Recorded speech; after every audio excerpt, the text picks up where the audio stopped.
How's it going, everybody? Hope you're doing well today. In this video, we're going to be talking about observability as well as lots of debugging things to know in Kubernetes. There's going to be quite a few maybe disjointed topics that hopefully will come together, but this will provide a good overview of the various ways to debug and troubleshoot our applications while we're running in Kubernetes. And we're also going to talk about readiness and liveness probes as well too, which should be pretty fun. So here's our outline for this recording. So first off, we're going to talk about viewing pod events and logs, how we can see when something's not starting up, why it's not starting up, etc. We're going to talk about execing into containers. So how can we run commands inside of containers and do different things. And then we'll talk about liveness and readiness probes, and then finally talk about debugging services, which I know some of you had experience doing with the last hands-on, but we'll formalize that a little bit here. So, all right. Before really getting into it, this was a flowchart that recently was floating around Twitter, and it's quite complicated, and it's the decision tree and flowchart of debugging applications. And I know you can't read what's on here, but it goes everything from get pods and, all right, do you see anything in pending state? Now go here and go there and all this kind of stuff. And there's a lot to kind of keep in your head as you're debugging applications in Kubernetes. So feel free to check out the source here and dive into it yourself. We're just going to touch on a couple pieces of this here because, again, there's a lot to it, and there are certain aspects of this chart that we haven't seen yet. We haven't talked about ingress yet and that kind of stuff. So again, don't feel overwhelmed by it, but we're going to talk about some of the principles and things that we're going to see quite often. We're going to start off with viewing pod events and logs. So pod events, Kubernetes, for each of the objects that it's maintaining, maintains a list of events, especially for pods and nodes and a lot of the core pieces. And events provide details about what happened, why it happened, and just kind of a timeline of things. Now, it doesn't normally keep the events forever. It typically keeps the last 4 or 5, I forget the exact number, but only the last couple of events. But usually that's enough to give you an idea of what's going on or why something's not working. And the way to view those events is to use the describe command in kube control. So in this case, let me grab the laser pointer. I'm doing a kube control, whatever, however you want to say it. Describe pod, and then I have a pod named Nginx. And then there's a lot of additional details about the pod itself, but all the way at the very bottom contains the events. And it tells me what the event type is. So was it a failure, or is it just a normal type event? The reason, how long ago it happened, where did the event come from, and then details about the event. And we'll see various events throughout this lecture here, and we'll explore what they mean and how to work with them. Okay. But there are some pretty commonly seen errors with pod events that prevent pods from starting up. A container image not found. So if you don't type the container image right and it tries to pull the container and it can't find it, it'll let you know that. If the container image may be spelled right, but may be in a private repo that requires authentication. So it'll tell you, hey, I tried to pull the image, but couldn't pull it. There may be other reasons that a pod can't be scheduled. Some of these may be available resources or node affinities or tolerations. And I know we haven't talked about those yet. But for example, a pod may be able to say, hey, I need 2 CPU and 4 gig of RAM to be able to run this application. And the cluster may look at the nodes and say, well, based on what I've got in the cluster, I don't have any nodes that have 2 CPUs and 4 gig of RAM, so I can't schedule this pod right now. And depending on the cluster, you may have an autoscaler in place where it'll spin up a new node and now it has additional capacity. But for a period of time, it may not be able to schedule that pod. And node affinities allow you to say, I want to run this on this particular node or a node that has these kind of labels on it. And again, we'll talk about that in the future. But so those are typically the commonly seen errors or things that prevent pods from starting up. Now, to view pod logs, now the logs are going to be more application level. So once a container actually starts, a container can send output to the standard out and standard error.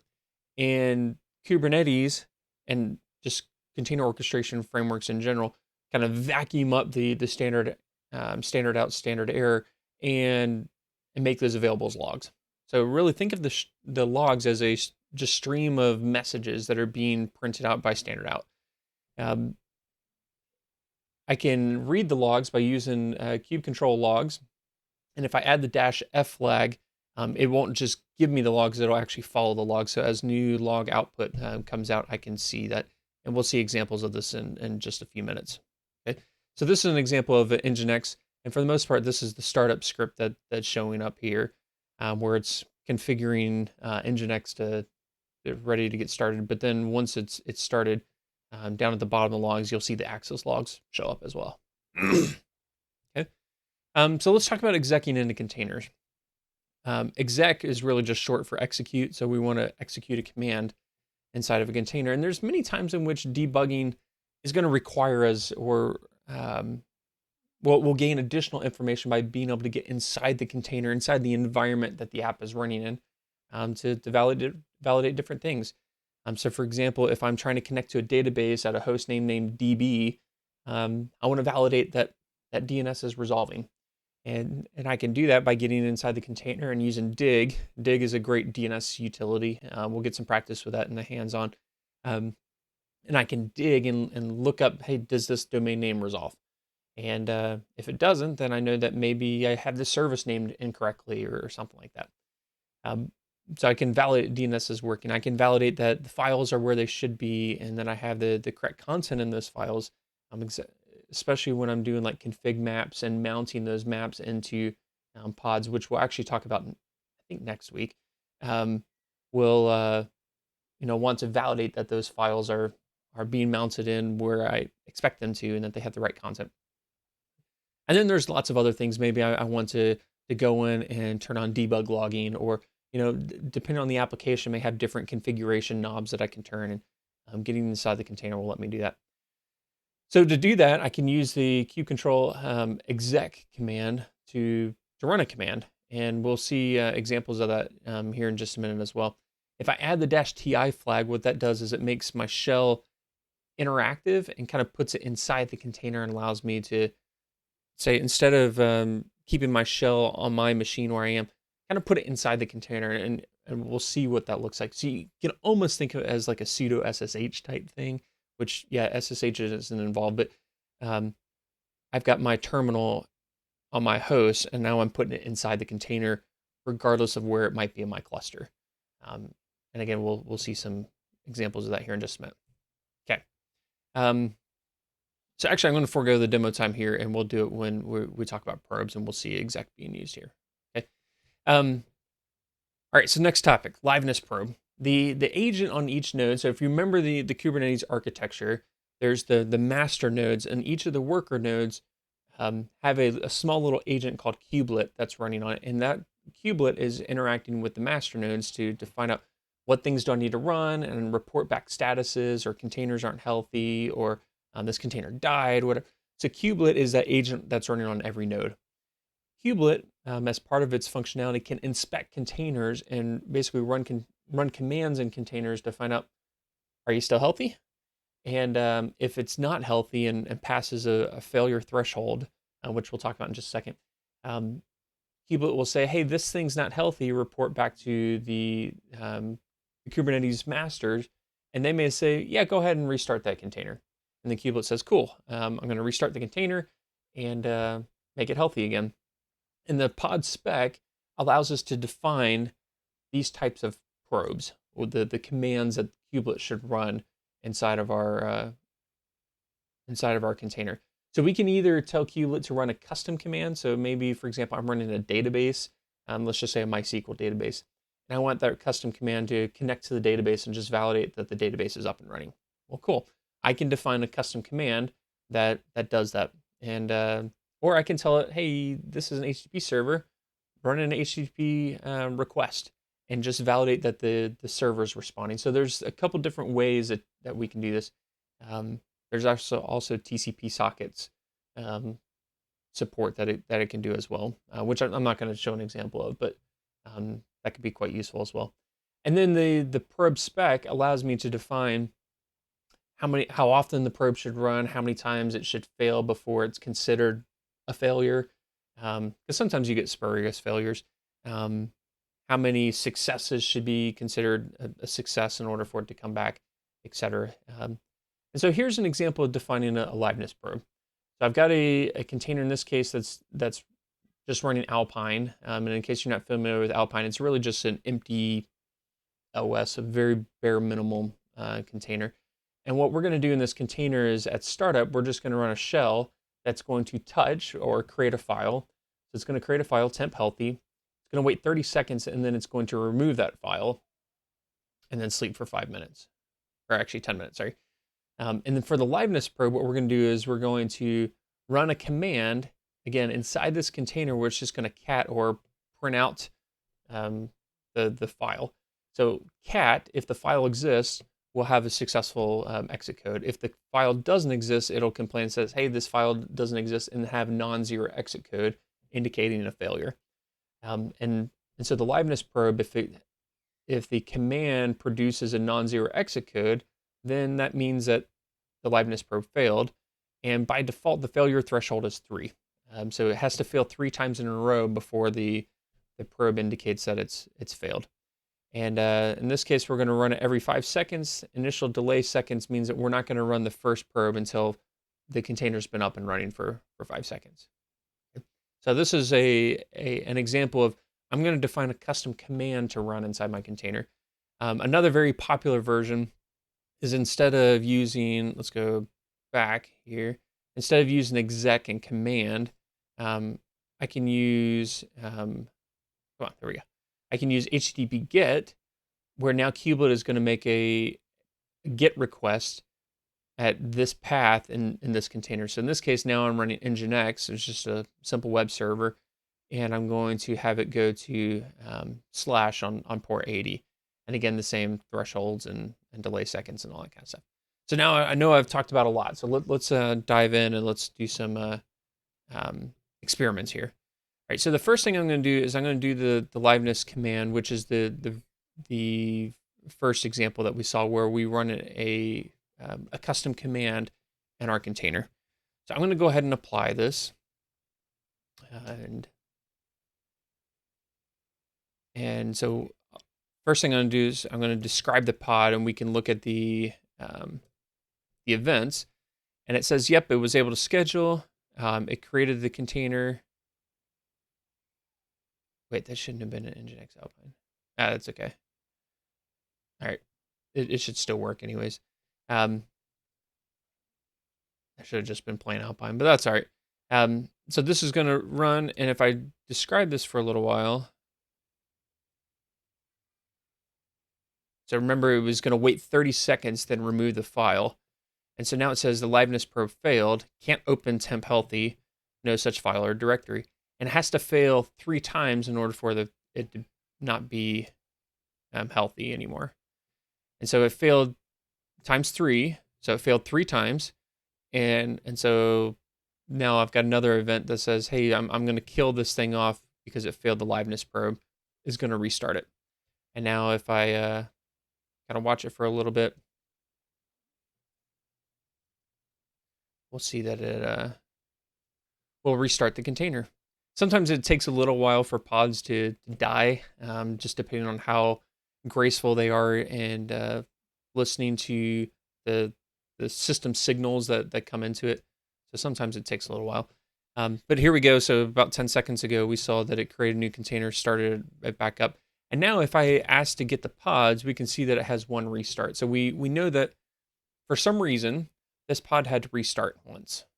Okay. All right, so let's go ahead and delete that one. And let's try the HTTP based one. All right. Apply. And so this version, while this is getting up and going, it's going to do an HTTP GET at slash. Okay. Now, if I describe the pod, we'll see that it's up and running. It's healthy. It's good to go. And you can also look at the conditions and is it ready? And that will tell us if it's passing its it's Liveness Probe. Actually, if it's passing its Readiness Probe, which we'll talk about here in just a second.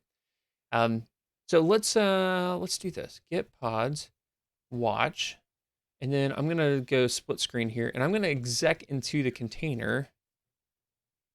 And so I'm doing exec ti, and the command I want to run inside the container is sh, which is a shell. And since I'm using the -ti, what this is going to do is make it interactive and basically put me inside the shell that's running inside the container. And I can know that I'm inside the container. If I run hostname, I should get the pod name as my hostname, which I do. Nginx puts all of its web root at user share nginx HTML. And so when Kubelet is doing its probe and making a request to slash. In case you're not familiar, slash for most web servers will serve the index.html. So in this case, if I rename the index.html, or just move it, remove it, sorry, I should start to see that my health checks are going to be failing here. And let's describe the pod over here. I know it may be floating a little over my head here, but we see that it was unhealthy, and then my pod watch up here now says that it's had a restart. And you'll also notice that my my shell exited because, well, it's a shell inside that container, and that container just died. It was killed and restarted. And now I can look at the pods again. I see one restart. It's back up and running. So this Liveness probe is working, and it's great. Now, a lot of times what you'll see for HTTP GETs especially is a request, instead of just going to root, a lot of times it might go to /health or /status or something like that, in which the web server, depending on the app, may perform lots of checks to find out, am I healthy? Am I in a good state? So in this case, we're doing a really dumb check, just, hey, is the app responding? But like I may want to check, okay, I can connect to the database, or I'm not in a deadlock in a worker queue, or whatever else it might be. And if I'm if I am in a deadlock, for example, I may indicate, hey, I'm not healthy right now. And if that persists for a while after 3 failures, go ahead and restart my container. So again, you can make these health checks as smart or as dumb as you want them to be. Now, so the other type of probe is called a readiness probe. And readiness probes are defined just like liveness probes, but they're handled differently in failure cases. So what it means is that it's indicating whether the pod is ready to accept work. So imagine a scenario in which maybe an application takes a while to start up. Maybe you have a Java app, for example, that may take a minute or two to boot the VM, load the classes, get everything going, and actually be ready to start serving a request. So readiness probe can help you know when is my app actually ready to start receiving requests. But it can also be used to find out, it may have been up and running for days, or whatever. Am I ready to accept more work? So maybe you've got a scenario in which a given pod can only handle 10 requests at a time. I'm just picking a random number here. And once I get to the 10th request, I want to indicate I'm not ready to receive new work. So don't send me more requests. Now, the way to indicate that is through the readiness probe. And what ends up happening is that once it fails, instead of restarting the container, it removes the service endpoint. Okay, so as requests come to the service, it's no longer going to forward requests to that backend, and we'll see what that looks like when we do a demo here. And once it's ready to accept more work, it gets its endpoint back, and now it's available as another service endpoint. So let's actually go ahead and take a look at this demo here.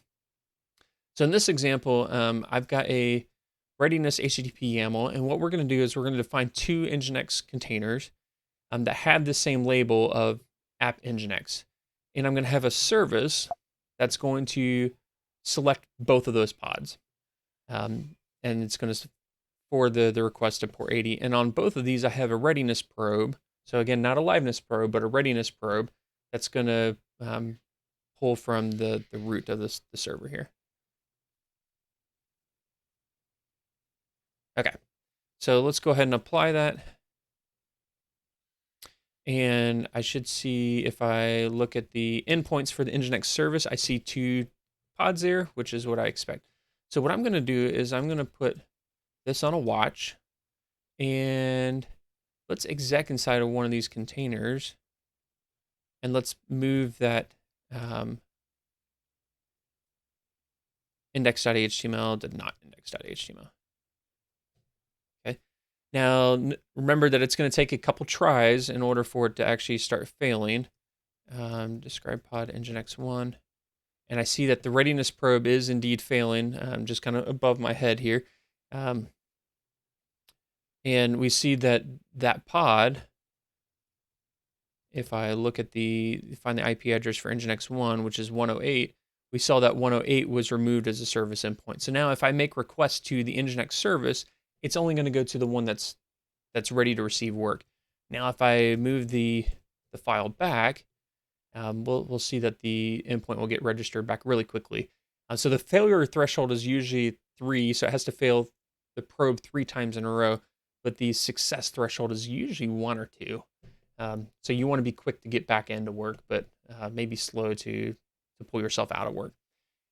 So that's kind of the service and how readiness probes and services and endpoints and all that stuff kind of work together there. The final thing to just talk about real quick is debugging services, and we saw some examples of this being used here, and many of you ran into this with the last hands-on. So remember that services are just metadata, metadata, kind of networking metadata on what pods to expose on the cluster network. And the services require a selector, so we have to give it the labels that pods must have. Now, if you give a service a selector that's too restrictive, maybe it says I need 3 labels, but your pods only have 2 labels, well, that's not going to match, and it's not going to pick up the pod and serve traffic to it. So all the labels that are on the service must exist exactly on the pod in order for it to select it. And just like we were looking at, we can use service endpoints to debug issues. So I can ask for the service endpoints and see, do I have something, do I not? And if not, what's going on? Did I spell something wrong, or am I being too restrictive, or maybe I'm also selecting too much? Maybe I'm accidentally, maybe I need more labels on the service to match just the pod I want. Maybe I'm selecting too many things. So the service endpoints give us a good idea of what it's going to be sending traffic to.